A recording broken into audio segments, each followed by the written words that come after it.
So that also reminded me, just to remind everyone that we've got our call out for our special collection of research and learning technology. So if anyone's got any relevant articles or articles on the boil, the call is open for that, for anything to do with immersive reality in education.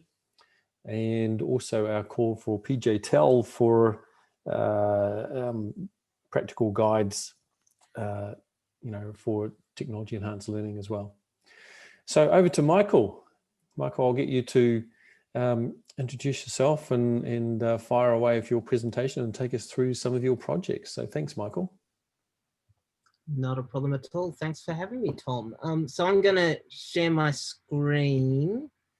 I better give you co-host. Here we go. You give me access to do that. Do the little Zoom dance. Here we go. Make you co-host. Okay, there we go.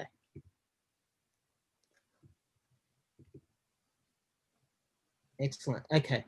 So let's do this. Okay, so hi everybody. My name's Michael Cowling. I work at Central Queensland University, as Tom said, as an associate professor. And Tom always says award-winning because that says it in my bio. Award-winning. It's not that exciting. It's just a teaching citation. So, but technically that's award-winning. So you lead with that. So that's who I am. How's it going here at CQU? We got really ahead of the game. I'm really surprised to hear some people talk about how some of their universities are still starting voluntary redundancies and things like that.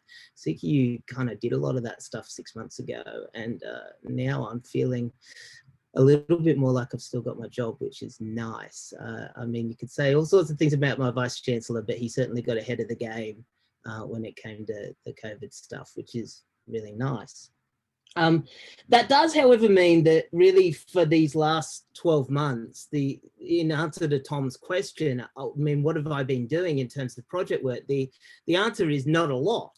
It's been a very sort of slow year for me in terms of the work that we're doing, and it's been hard in particular because you don't get an opportunity to engage as much with students face-to-face as you used to, and you don't realize how much what we do is engaging with students face-to-face until all of a sudden you can't do that. So for example, we built one of the projects we did work on last year is a networking project where we built a virtual reality simulation where you're inside of the router and you shuffle the packets around and put them in the right interface, basically. And we built that simulation. It's all finished, and I can show you a video a little bit later of how that works. But then we want to trial it with students, and how do we actually trial it with students when we can't get them all in the same room and stick VR headsets on their heads and actually try it out? And so it's been a challenging kind of year for us. So that with that in mind, I thought I'd talk a little bit less about projects and a little bit more about how the world has changed. And this kind of comes from a conversation with James. I said to James, what am I going to do for this thing for Tom? And James said, why don't you talk a little bit about what our field, mixed reality and immersive reality, has changed because of COVID-19 and what might have actually happened. And then Tom sent out the email. He said, Mike's going to talk about immersive reality. And I went, immersive reality. All of a sudden, we've stopped saying extended reality. We've started to use these different terms. And so I thought maybe I'll talk a little bit about how that all sort of fits together and some of the stuff that I'm seeing in terms of upgrades to technology and what we as experts in mobile learning and might do about it. So the slide that's up there now, I mean, you've all seen this one before. I hope you've all seen this one before. Otherwise, out the door, because this is the virtuality continuum by Milgram, and this is what we've probably used for 20 odd years, to really describe the things that we do. And James and I are involved in, or James runs a lab called the Mixed Reality Research Lab. And so we call it mixed reality, and we've got this continuum that allows us to map out augmented reality, mixed reality, virtual reality, how all of those things kind of fit together. But the reality is that over the years, we've used lots of different terms to describe this. So, do you like my little Apple slam down there? You know, we augmented reality, mixed reality. We call it. We recently last year we were calling it extended reality, right? XR was a big thing, and then as I said to you, interestingly from Tom this morning, and I have noticed it more in industry lately, we've started to use this term immersive reality. And it's really interesting that we've started to talk about that, because I think we've started to realize that what's important with this particular technology is engagement and is getting students to be immersed in something. And so we, you know, whilst previously we were talking about the mechanics of it, mixing things together or augmenting existing reality, now we're saying, well, let's worry less about that and let's worry more about immersing students in the technology. And that goes to this idea of COVID, right? So then you kind of go, well, okay, if we're going to call it immersive reality and we're going to start talking about things in terms of COVID, well, then all of a sudden we can't put a VR headset on a student's head. And we need to start to think about other ways that we might immerse somebody in reality. And so my argument is that as we move towards this idea of an immersive reality, we maybe need to think a little bit less about the headsets. And I know that's hard because we're all really excited about this guy, right? You know, he was released a couple of days ago. This is the Oculus Quest 2, which was released a few days ago. But the reality is, you know, you take this away and you try and put it on students' heads, and you're going to have trouble doing that across a group of different students and a group of different learners. So maybe our argument is that we should have less of these headsets, but we should have another mechanism to immerse students in the technology. And my argument is that we're kind of sort of already getting there. I mean, something that sort of comes up, and we just had this conversation where Tom kind of rolled around and said to everybody, how's life going, everybody? And we all talked about what was going on at our various universities. And one of the things that comes up a lot is that a lot of these people at these universities that were previously not familiar with technology have been forced to use technology in some way. All of a sudden, Zoom has become this really, really popular word, right? People talk about Zoom meetings. We Zoom and we get together and we record our lectures. And I've seen that in my classes. All of a sudden, I'm Zooming and I'm recording every single lecture and or workshop, and I'm putting those workshops up on my website. And then once they're on my website, then I can refer students to it. So when I get those emails like I did this morning, you know, saying, what do we do for assignment 3? I say, well, go and have a look at week 12, you know, and it's there. Whereas previously it wouldn't have been there because I would have just done it live. And so we've been forced to embrace this technology, and that's true regardless of who you are. I mean, obviously we love the technology, and Tom's a stalwart for all sorts of new technology and how all of that technology works. But even the people that are less familiar with the technology have been forced to sort of upskill a little bit into technology. They've been forced to do that Zoom meeting. They've been forced to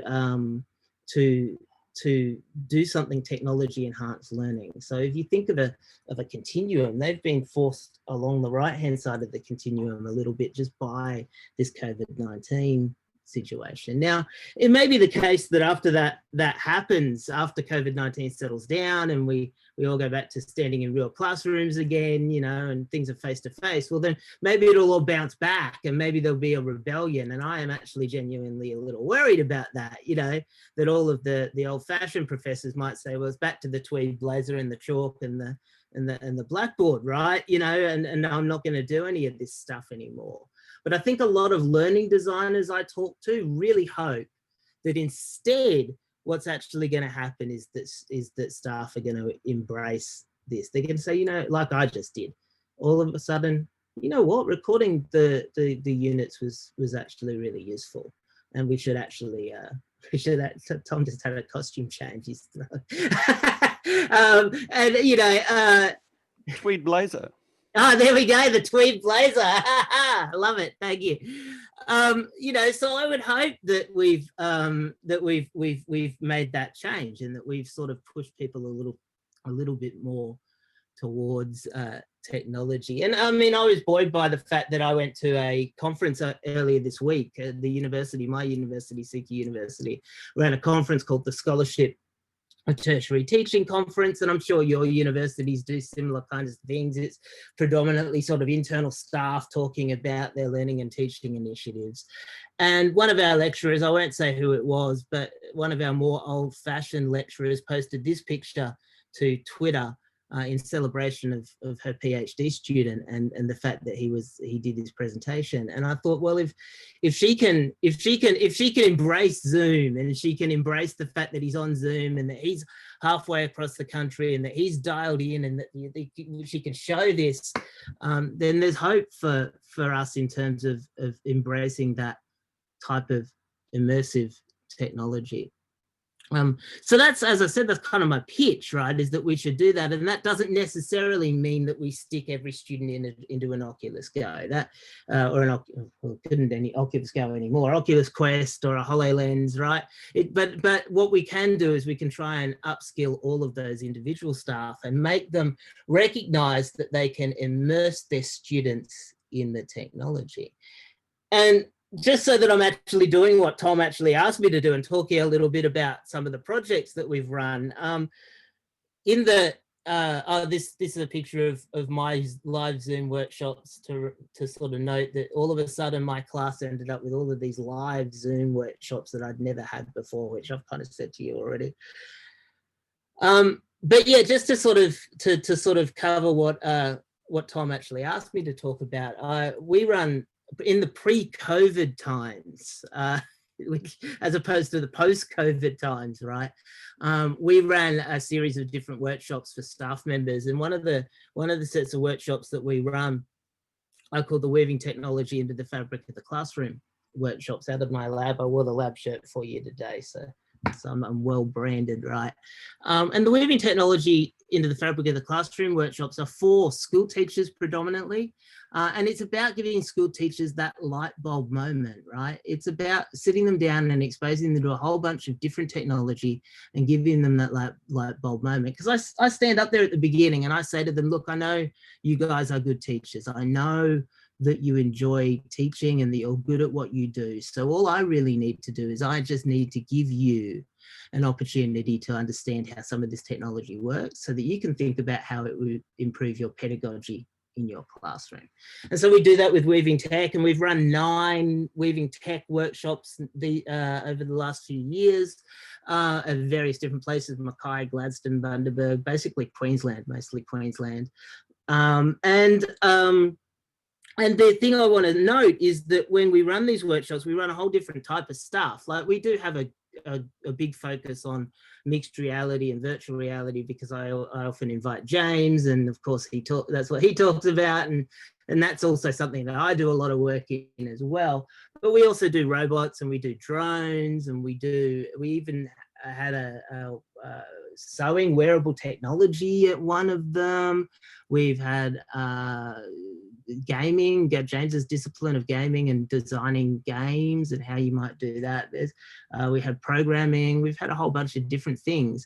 And the idea is that that the teachers might have that light bulb moment with any of these technologies. And so they may see, well, look, this is a really good way to immerse my students in history, and it doesn't necessarily need a headset, right? When we talk about drones, for example, we talk about, well, wouldn't it be great to fly a drone around and actually look at various geographical features? Isn't that something that would be really useful for you in terms of a history class or a geography class? And the teachers often go, yeah, look, we can really see how that would work. I've seen teachers talk about using robots to teach mathematics and angles and distances and all of those kinds of things. And then of course, you know, you do use mixed reality to teach them about those immersive experiences, to have them walk around the Colosseum in Rome, or maybe use augmented reality technology to make them go on a scavenger hunt around the school, right? So we do use those technologies, but the important thing the important word for me is this idea that they're immersed in some other activity. The technology allows them to get much more involved and immersed in some sort of technology, in some sort of experience that they otherwise wouldn't be involved in. So that's the weaving technology workshops, and we're just starting these up again. We missed these for the entire year, and I was so sad because they're very difficult to do during COVID-19. But I'm finally going up to Gladstone again next week, and I think the picture on the left there is actually from last year in Gladstone. That's actually a student at one of the sort of the demo showcases that we did, experiencing the Oculus Quest. And so we're heading up there again next year, and we're starting those workshops again, and I'm really excited to have an opportunity to do that. But I am going to have to think a little bit about how we work in the Oculus Goes and the Oculus Quest, as per what I said to you previously. The other thing that we do quite often is we do this thing called Professor Tech. And Professor Tech's a little bit newer, and Professor Tech is actually about putting stuff to students individually. So rather than presenting to teachers, we go around and we actually present to the individual students.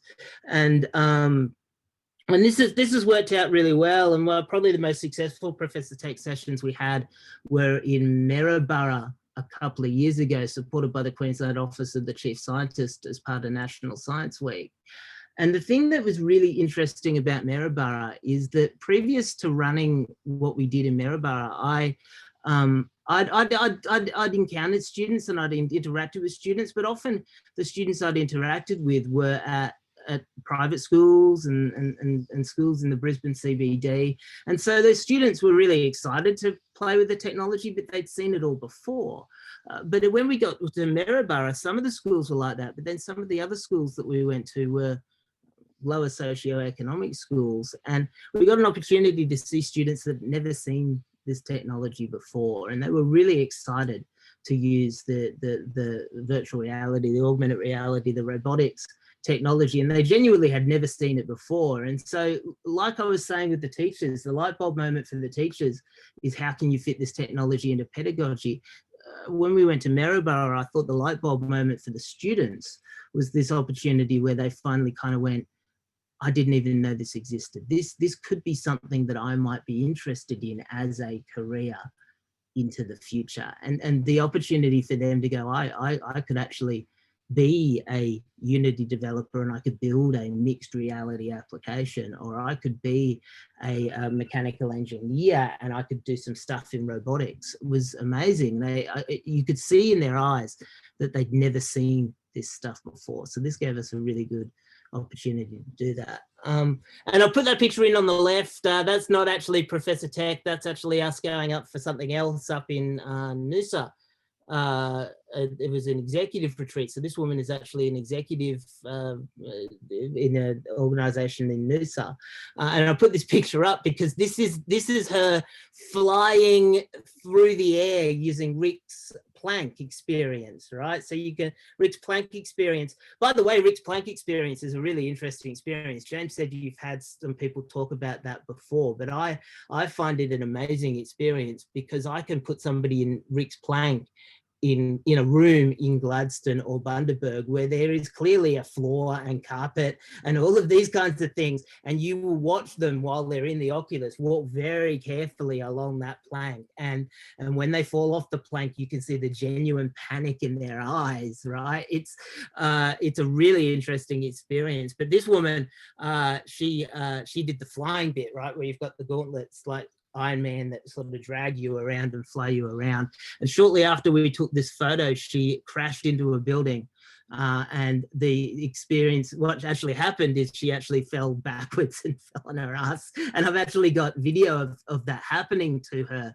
But again, I was just amazed because there's no building there, right? But the experience was just so immersive that from her point of view, she'd run into a building, and the appropriate thing to do when you ran into a building was to fall backwards.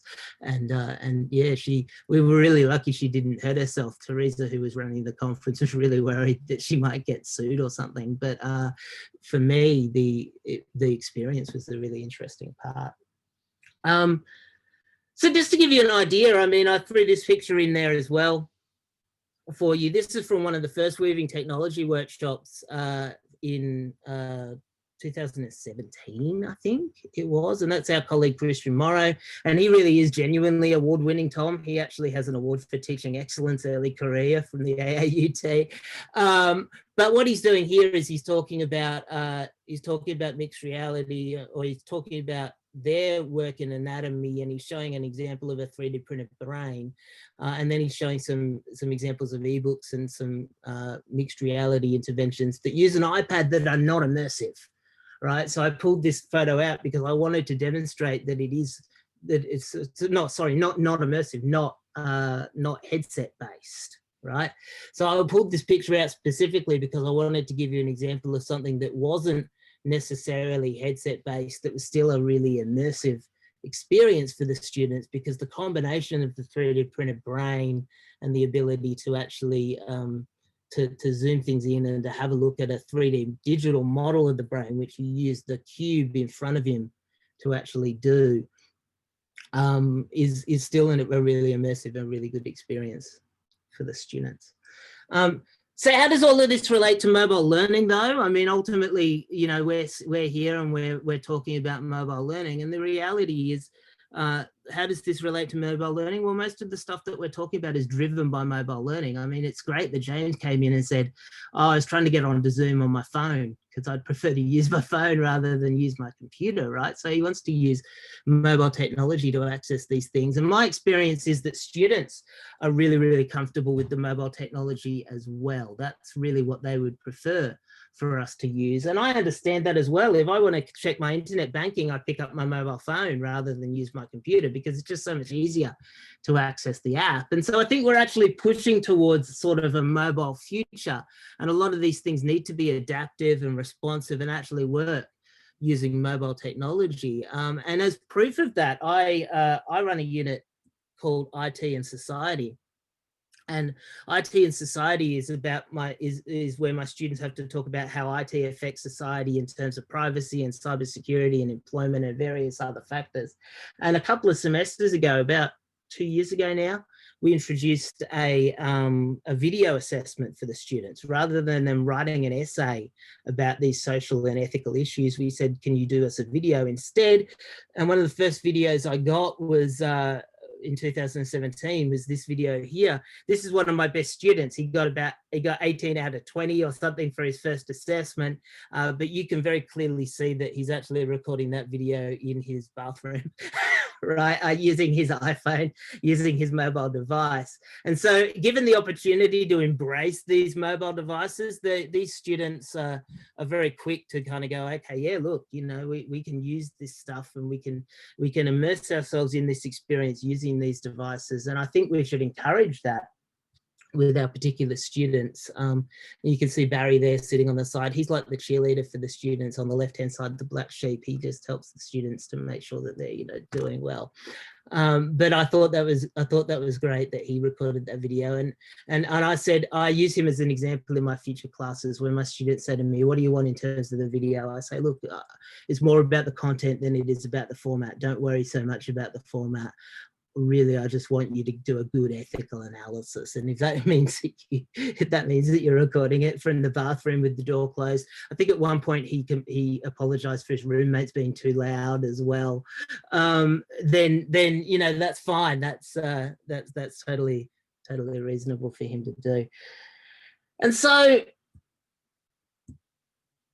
I know it's kind of a little bit different than what we were talking about. I mean, I can certainly show you some examples of a couple of the projects that we've been doing over the last year or so. But the reality is, I think there's an opportunity here for us. There's an opportunity here for us to re-embrace this term, this immersive reality term, and recognize that whilst what we would love is for all of our lecturers and all of our colleagues to use the HoloLens 2, which is on the right hand side there, you know, and all get involved in this in mixed reality and using the technology and the reality is that COVID-19 has actually given us an opportunity to upskill these people just a little bit. And even if it just means that they're using Zoom and they're recording their lectures, there's a really big opportunity for us, I think, to sit down with those staff members and say, well, okay, you're using Zoom, you're recording your lectures. How can I help you to make those lectures more effective? How can we break them into chunks? How can we, make the learning design better? And talking to learning designers through the Ascolite Community Mentoring Program this year, they will all want to do that, right? And you might have actually seen an article from Michael Sankey, which was in the Campus Morning Mail last week, and also on the Tell All blog, the Ascolite Tell All blog a couple of weeks ago. And Michael did some surveys with learning designers, and he actually identified that learning designers this year have been happier than they have been in previous years, which is a surprising outcome, right? I think we would have all thought that they would have all been overworked and very frustrated, but in fact, what they've found is that they're having an opportunity to embrace their craft, right? And I think that's what this picture is arguing for you, is that that we should come down a little bit. And in response, I think we can help some of these staff members to level up. And ultimately, what we can provide is an immersive reality experience that's not necessarily headset based, but is still a very immersive experience. That's it for me. Thank you so much for your time. Any questions, or if we want to have a bit of a chat, I'm happy to do that too. Well, thank you, Michael. That was great. And I really like the trying to get us to think what is immersive reality and what's appropriate today, and how we can take more people with us, I think, get more people on board. So yeah, questions, thoughts, discussion.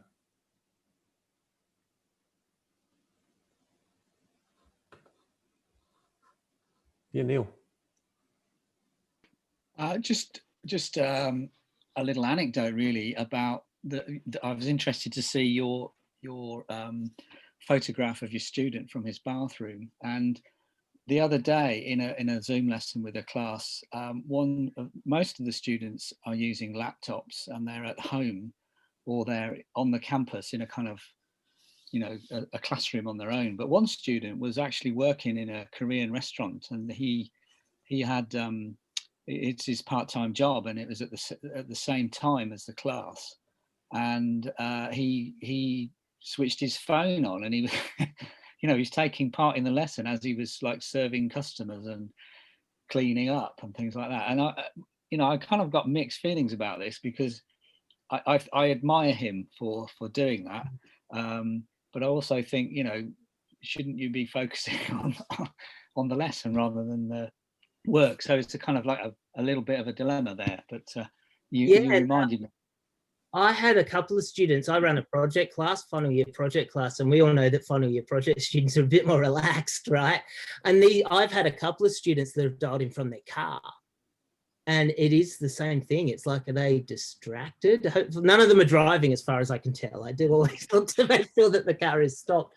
But yeah, it's the same thing. Or I've had students dial in from work. I did hear an anecdote from somebody last week saying that some universities have opened back up, but have been surprised to find that the students, given the opportunity to either attend online or attend face-to-face, are actually continuing to attend online, despite the fact the campus is opened back up again. So, but you make a really good point. Is that an immersive? Is the mobile technology in that case enabling a less immersive experience because he's too busy cooking the Korean barbecue rather than actually paying attention to the lesson? Thanks. Or is it because the lesson itself doesn't perhaps engage the student in a way that they have to be engaged with that particular lesson? So I think that's the other argument, is that are you doing activities within that lesson structure that requires them to be essentially part of that lesson, or are you simply just parlaying information across in which they think, oh, well, I can listen to it in the Korean restaurant because I'll pick up the bits that maybe I need, or I'll watch it later? But is that a bad thing if they pick up the bits that they need? As long as they pick up the bits that they need. But yeah, the students, it's like how I'm many. just saying in regards to are they actually interacting? Because in that particular case, you couldn't possibly be a team member in a in a group session, Brainstorming session or something, yeah. the Korean barbecue, or driving the car. Yeah. And thanks, Michael. We actually wrote a paper on this as part of the SIG Glide, Ah, this mobile SIG, which is actually somewhere along the lines of what you're saying, which is actually looking at mobile as an ecology of resources. So this is taking immersion to immersive learning to another level where it's not about VR, but the everyday context that we navigate through actually becomes immersive learning environment that the students can learn from. Just a bit on the learning design, that's where the design actually comes to life.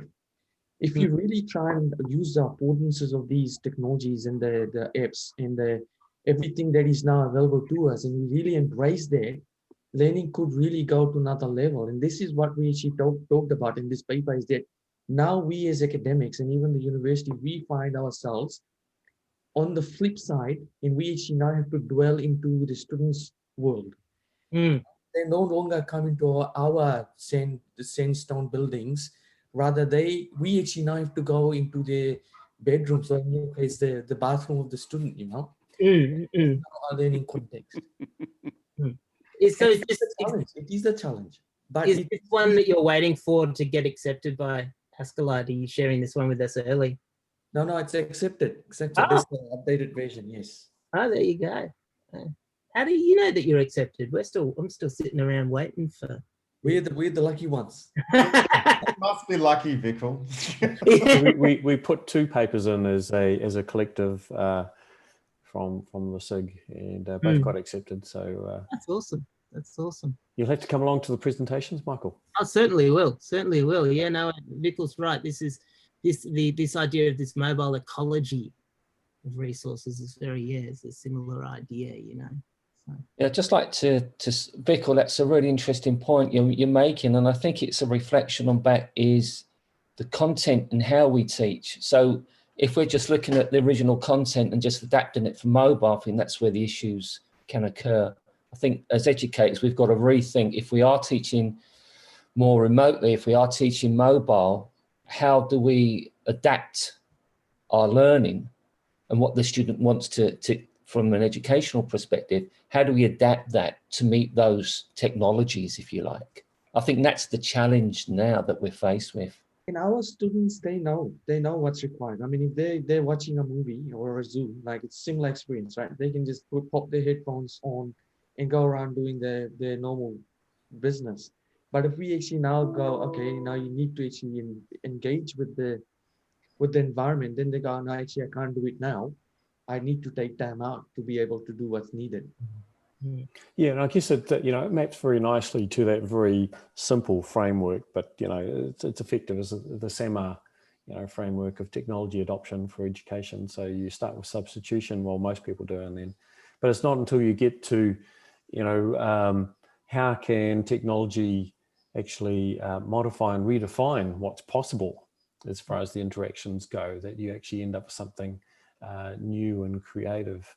And I was just thinking, like last night, I was watching a YouTube video, which was a review of the iPad 8, and also the new, which has not been released yet, but the new iPad Air 4. And it was interesting. It was like as part of it was a person showcasing how they work as a graphic artist, and they were using the iPad to create a drawing, and then they transferred that to Photoshop on their laptop and then projected it against the studio wall and then used different filters to create this artwork.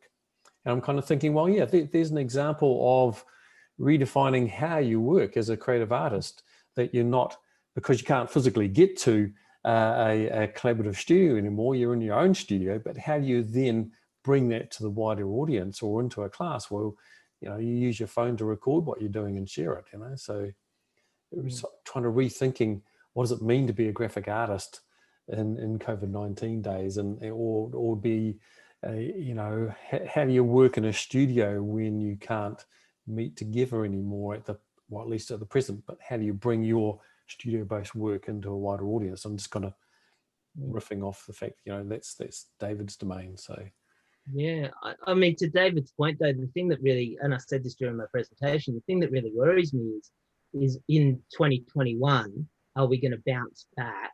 Are academics going to bounce back and say, well, I'll just go back to face-to-face because it's all too bloody hard?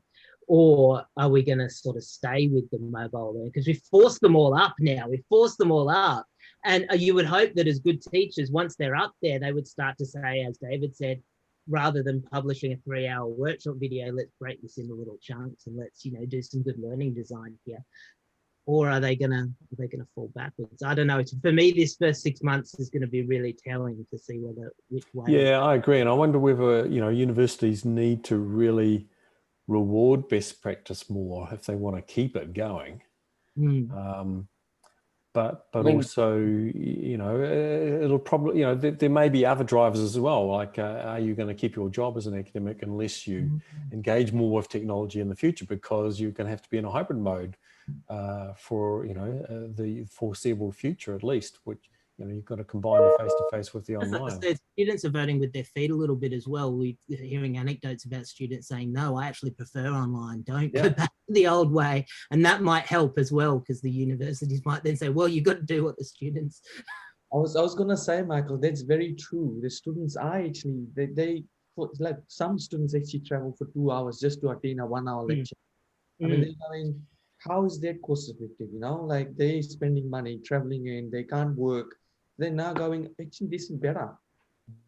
Yeah, and it's quite a change in power relationship, isn't it? So part of the power and control was you come to my lecture, you sit in the lecture theatre, and I talk to you, and just that physical time slot and physical location was very much a control and power thing.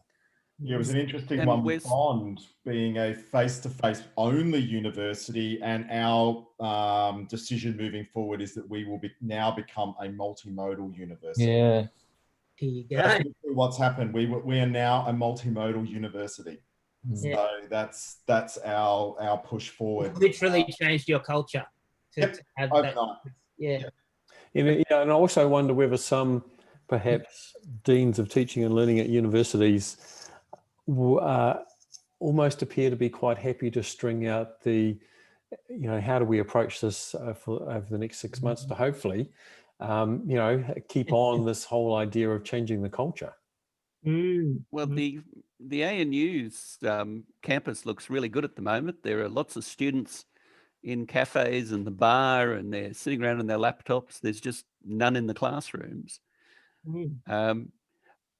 I just wanted to ask about use of the mobile immersive stuff for remote collaboration, rather than just someone, you know, interacting with some game or something. Do we see signs of that? And without the 3D virtual world sort of thing, are there any examples where they're using, so we have computer students who use project tools, but at the moment they're all very sort of text-based, flat sorts of things. Are there any examples where they're more creative, you know, multiple people designing something, but using mobile devices? Yeah, I think that's in practice. A good point. I think it's a good point, Tom, because often these types of technologies are individual, aren't they?